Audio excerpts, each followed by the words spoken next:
नमस्कार दर्शक बंधु भक्ति पुराण आउ एक नुआ वीडियो को आपण मानक स्वागत करुछि। जेतेबेले महाभारत युद्ध होइतिला 18 दिन पर्यंत यह युद्ध जारी रहितिला।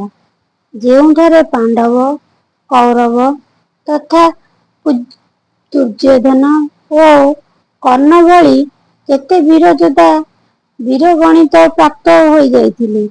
जहाँपर पांडव को हस्तिनापुर राज्य मिल जाइतिला आउ से शासन करने को लगिले।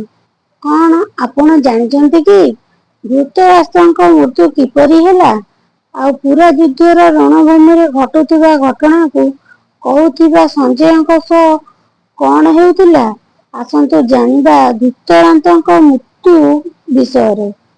बंधुगण पौराणिक कथा अनुसार जेतेबेले महाभारत युद्ध होइतिला तार 15 वर्ष पर कुंती धृतराष्ट्र और गांधारी निज राज्य छाड़ी वन को चली जाइतिले।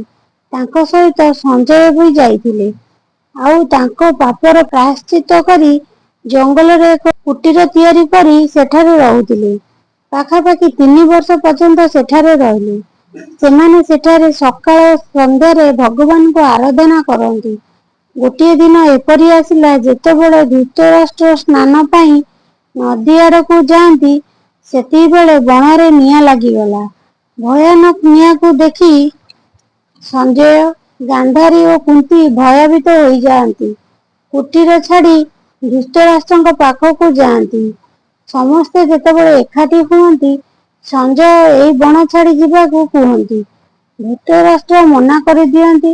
कहती कि एई समय पलाइबार नुहे आम पापर प्रायश्चित करिबार समय द्वारा आमको मोक्ष मिल पारिबो। यापर संजय को छाड़ी समस्ते निजर प्राण त्याग करिबार पण नियंती। यापर 3 जण गोटे जगार बसी समाधि रे लीन हो जाती आउ संजय हिमालय चली जाती। आउ सेही 3 जनक शरीरर सबु अंश निआरे पड़ी जाए। यह हेउची धृतराष्ट्र मृत्युर कहानी।